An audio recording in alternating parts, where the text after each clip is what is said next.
بسم اللہ الرحمن الرحیم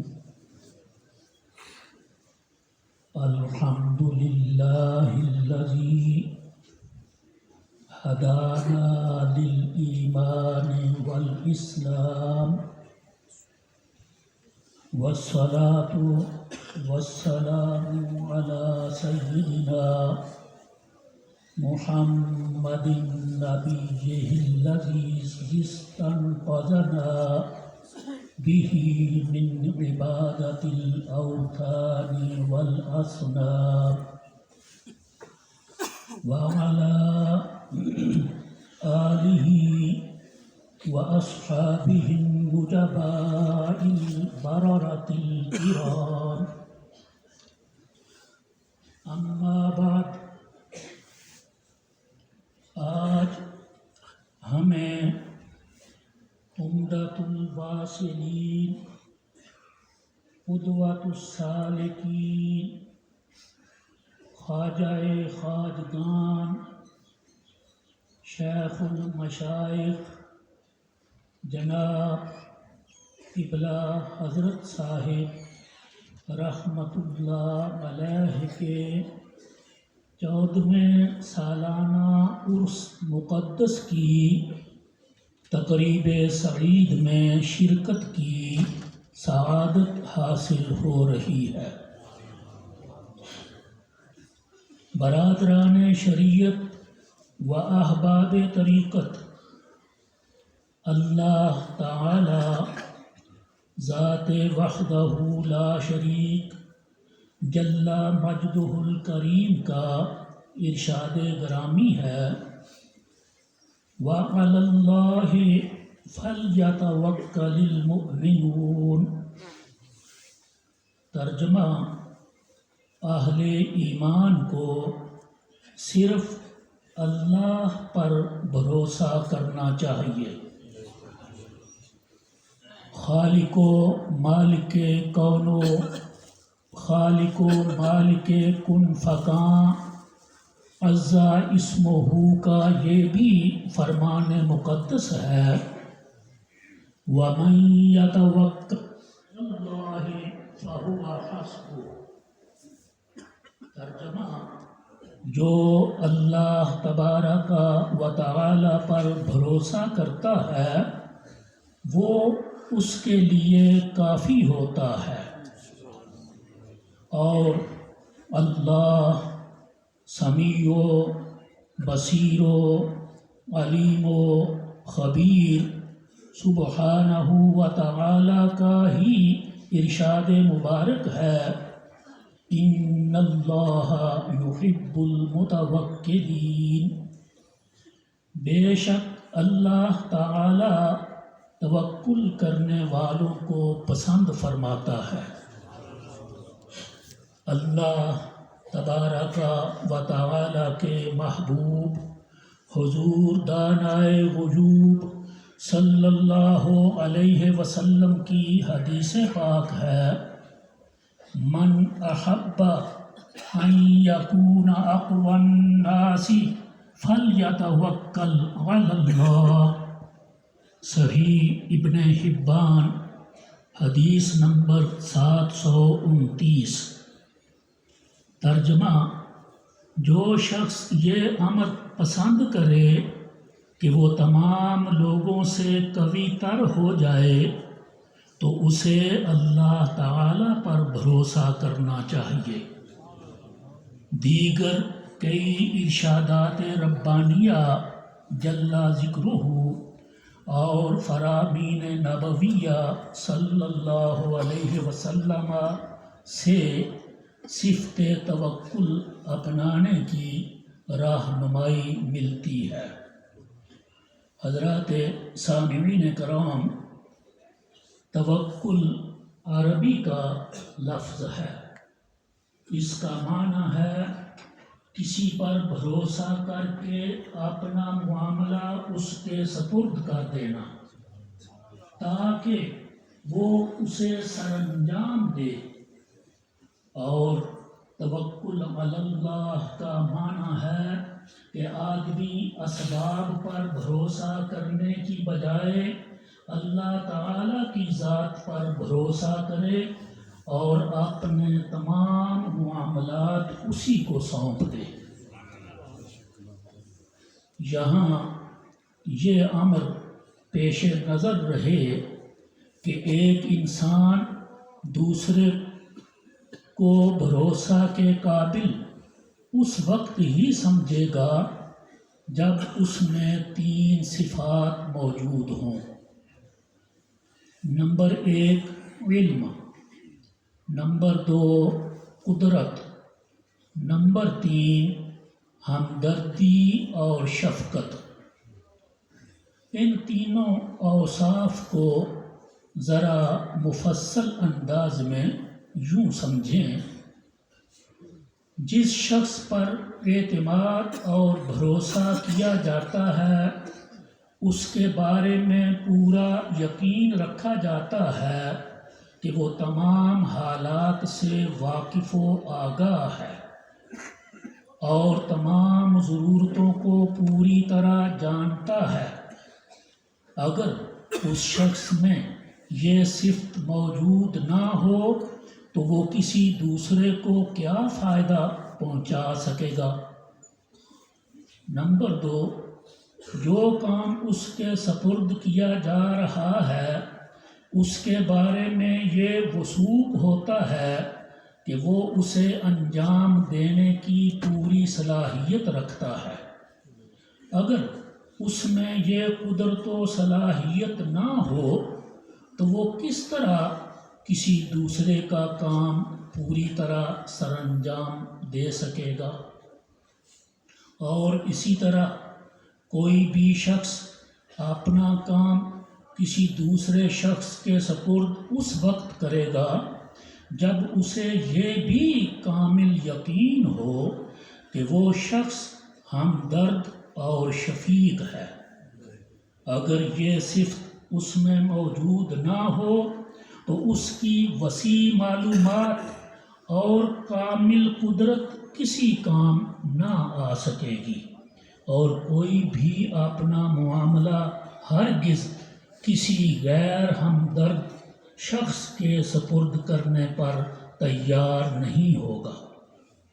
اگر غور و فکر سے کام لیا جائے تو یہ حقیقت پوری طرح عیاں ہوگی کہ مذکورہ تینوں صفات کامل و جامع ترین انداز میں صرف اور صرف ذات باری تعالیٰ میں ہی موجود ہیں، جو ازلاً ابداً اور ہمہ وقت ان صفات مبارکہ سے موصوف ہے۔ اس تفصیل کے بعد توکل کی حقیقت واضح ہو جاتی ہے، جو یہ ہے کہ اللہ تبارک و تعالی نے کسی معاملہ میں کامیابی کے حصول کے لیے جو اور جتنے اسباب و ذرائع پیدا فرما رکھے ہیں ان کو پوری ہمت و کوشش سے کام میں لایا جائے، لیکن کامیابی کے حصول میں ان پر اعتماد نہ کیا جائے، بلکہ اعتماد و بھروسہ صرف اور صرف اللہ تعالی جل قدرتہ کی نصرت و حمایت پر ہو۔ یہاں یہ بات ضرور ذہن نشین رکھیے کہ توکل اسباب و ذرائع کو چھوڑ دینے اور کنارہ کش ہو جانے کو ہرگز نہیں کہا جاتا۔ توکل اسباب و ذرائع کو چھوڑ دینے اور کنارہ کش ہو جانے کو ہرگز نہیں کہا جاتا، بلکہ اسباب و ذرائع پر بھروسے کے ترک کر دینے کا نام توکل ہے۔ حقیقت توکل کی مزید اور بہترین وضاحت حضور خاتم النبیین رحمت للعالمین صلی اللہ تعالی علیہ وآلہ وسلم کے اس فرمان وحی ترجمان سے ہوتی ہے، جسے امام ترمذی رحمۃ اللہ علیہ اپنے مجموعہ احادیث میں لائے ہیں رقم الحدیث 2517۔ حضرت عبد الرحمن بن ابی لیلہ رضی اللہ تعالی عنہ فرماتے ہیں حضور نبی کریم رؤوف و رحیم صلی اللہ علیہ وسلم کی بارگاہ بے کس پناہ میں ایک شخص حاضر ہو کر عرض گزار ہوا، یا رسول اللہ صلی اللہ علیہ وسلم، کیا میں اپنی اونٹنی کو کھلا چھوڑ کر اللہ پر توکل کروں یا اسے باندھ کر؟ حضور نبی پاک صاحب دولت صلی اللہ علیہ وسلم نے فرمایا، عقلھا وتوکل، یعنی پہلے اسے باندھو پھر اللہ تعالی پر بھروسہ کرو۔ اور کسی مقصد کے حصول کے لیے اسباب و ذرائع کو روبہ عمل لانا حضور رحمت عالم سید آدم و بنی آدم صلی اللہ علیہ وسلم کے ارشادات عالیہ اور احوال مقدسہ سے بھی ثابت ہے۔ مدینہ منورہ طیبہ کی حفاظت کے لیے آپ صلی اللہ علیہ وسلم نے خندق کھدوائی، جنگ میں زرہ زیب تن فرمائی، اور سفر میں میسر زاد راہ اپنے ہمراہ رکھا وغیرہ۔ حاضرین کرام، توکل کی حقیقت جن خوش نصیب لوگوں کے ایمان کا حصہ بن جاتی ہے وہ کبھی کسی میدان میں بے حوصلہ اور نا امید نہیں ہوتے۔ ہمارے مخدوم و امام طریقت قدوۃ الواصلین شیخ المشائخ جناب قبلہ حضرت صاحب رحمۃ اللہ علیہ کی حیات مبارکہ کا لمحہ لمحہ اللہ تعالی رحیم و کریم جل وعلا ذکرہ پر توکل اور اس کی ذات پر بھروسہ کا آئینہ دار تھا۔ اپنے والد گرامی آفتاب و مہتاب طریقت حضور قبلہ عالم رحمۃ اللہ علیہ سے متعلق فرمایا کرتے تھے، حضرت قبلہ عالم رحمۃ اللہ علیہ ہمیں حرص، طمع اور دستے سوال دراز کرنے سے منع فرمایا کرتے تھے، اور یہ بات بار بار دہراتے تھے کہ اگر تم اپنے حال پر قائم رہے تو مرغ اور حلوہ بھی قبول نہ کرو گے، اور اگر قائم نہ رہ سکے تو ہاتھ پھوٹا تے دیس موکلا، یعنی اللہ تعالیٰ کی ذات بے نیاز پر توکل کرو گے تو ہاتھ میں، یعنی اللہ تعالیٰ کی ذات بے نیاز پر توکل نہ کرو گے تو ہاتھ میں کاسائے گدائی ہوگا اور وسیع دنیا ہوگی جس کے سامنے ہاتھ پھیلانا پڑے گا۔ جناب قبلہ حضرت صاحب رحمۃ اللہ علیہ نے اظہار تشکر کے طور پر فرمایا، توکل کا سبق مجھے حضرت والد ماجد رحمۃ اللہ علیہ سے ملا اور یہ میرے ضمیر میں گوندھ دیا گیا ہے۔ آپ رحمۃ اللہ علیہ کو تعمیر مساجد کا بہت شوق تھا، سینکڑوں مساجد تعمیر کروائیں۔ آپ رحمۃ اللہ علیہ نے کبھی بھی ان کے لیے چندہ اکٹھا کیا اور نہ ہی کسی کو اس کی اجازت فرمائی۔ تعمیر مساجد پر اٹھنے والے اخراجات کے باعث اکثر قرض کی نوبت آتی رہتی تھی، بعض اوقات تو سالوں تک ان قرضوں کی ادائیگی کی صورت نہ بن پڑتی تھی۔ جب کسی مسجد یا فلاحی کام کے نتیجہ میں قرض بڑھ جاتا تو آپ بے ساختہ فرمایا کرتے تھے اللہ ہی اللہ ہے۔ آپ فرمایا کرتے تھے ہمارے سامنے کوئی پروگرام نہیں ہوتا اور نہ ہی کسی پروگرام کو انتہا تک پہنچانے کا عزم۔ یہی وجہ ہے کہ ہمارے کام برسوں تک ادھورے پڑے رہتے ہیں۔ ہم ان کے لیے وسائل تلاش نہیں کرتے، اللہ تعالی وقت پر ان کی تکمیل کے اسباب مہیا فرما دیتا ہے۔ اپنا کام بس اتنا ہے کہ جس کام پر دل جم جائے تو ہم اسے شروع کر دیتے ہیں، انجام تک پہنچانا مالک حقیقی کا کام ہے۔ مسبب الاسباب اور کارساز وہی ہے، وہی اپنی مہربانی سے کام آسان فرما دیتا ہے۔ یہ اللہ تعالی کی ذات پر کامل توکل و بھروسہ کا ثمر تھا کہ حضور قبلہ حضرت صاحب رحمۃ اللہ علیہ نے اپنے عظیم منصوبوں کے لیے وسائل، اسباب اور ذرائع کبھی تلاش نہ فرمائے،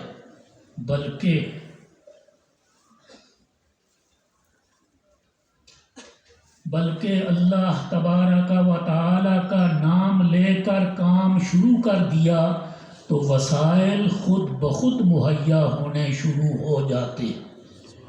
گویا وسائل آپ کی ذات و صفات کی تلاش میں رہتے کہ کب آپ ہمیں اپنے حضور حاضری کا موقع عطا فرماتے ہیں۔ جناب قبلہ حضرت صاحب رحمۃ اللہ علیہ کا یہ بھی ایک فرمان عالی شان ہے، کسی کو کسی کا سہارا ہے اور کسی کو کسی کا۔ اس بندہ عاجز کو اللہ تعالی اور اس کے حبیب پاک صلی اللہ علیہ وسلم کا آسرا ہے، اور آپ درویشوں کی ہمدردی پر بھروسہ ہے۔ دعا کرو اللہ تعالی ہمیں اپنی رضا کے کاموں میں زندگی گزارنے کی توفیق عطا فرمائے۔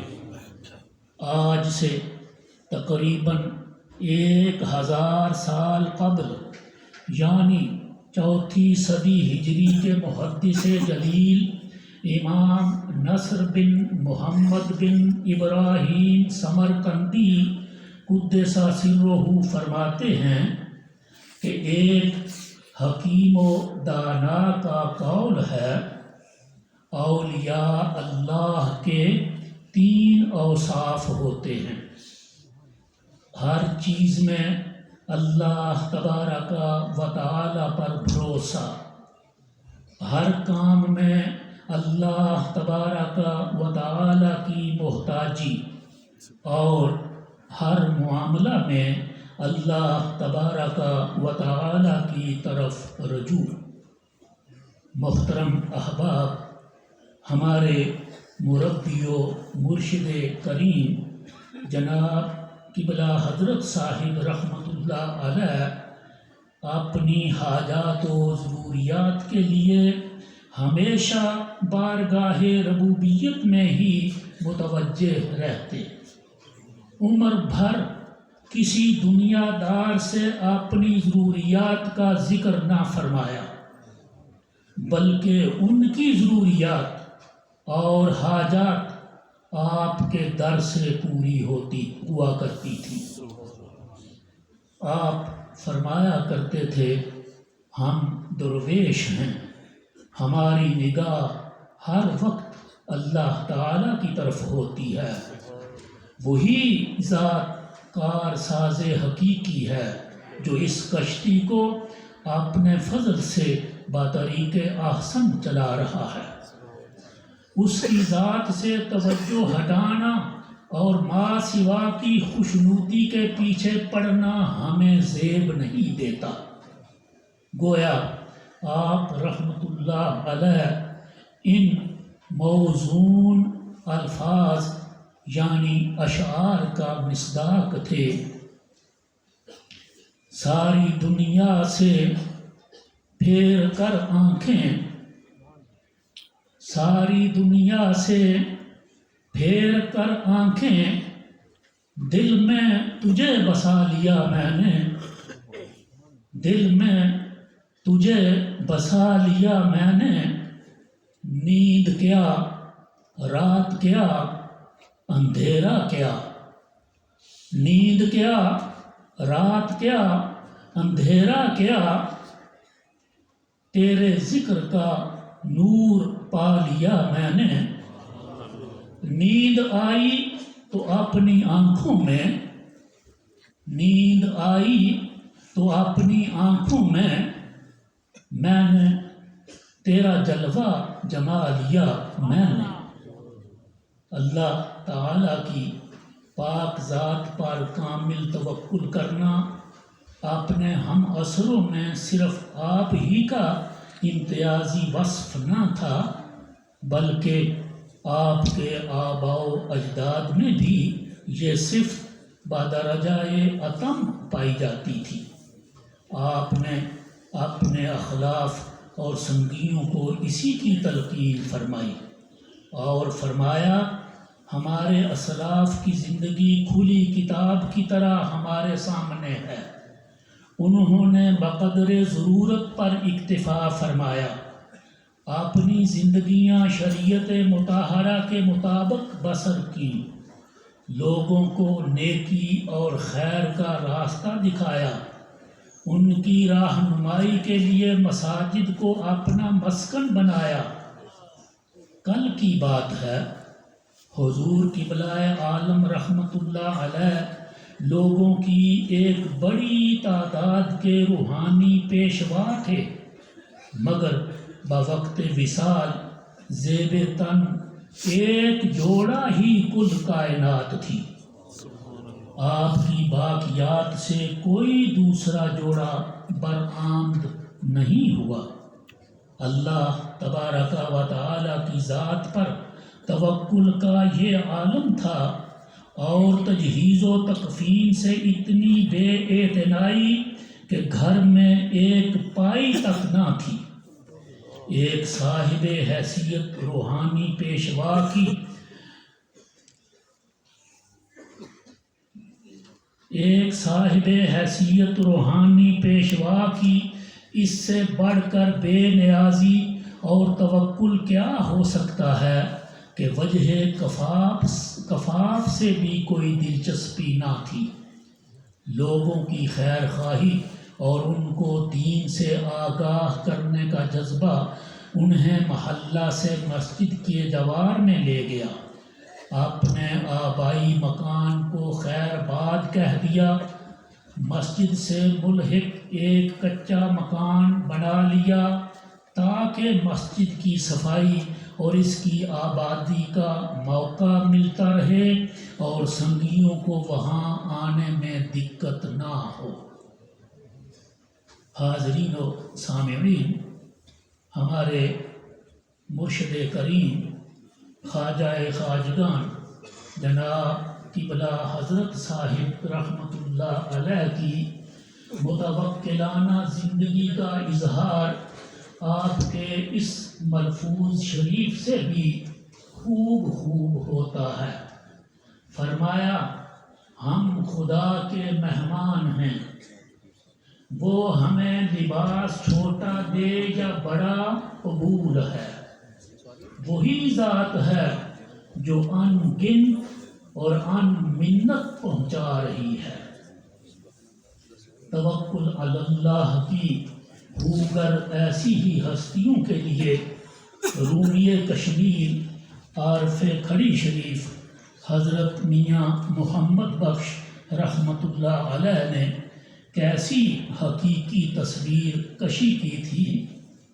آپ فرماتے ہیں، جنا توکل رب تے کیتا انہاں رزق ہمیش، جنا توکل رب تے کیتا انہاں رزق ہمیش نہیں محتاج کسے دے ہوندے پنچھی تے درویش اللہ تعالی ارحم الراحمین ہم سب کا حامی و ناصر ہو آمین ثم آمین وآخر دعوانا ان الحمد للہ رب العالمین وصلی اللہ علی حبیبہ محمد و آلہ وسلم.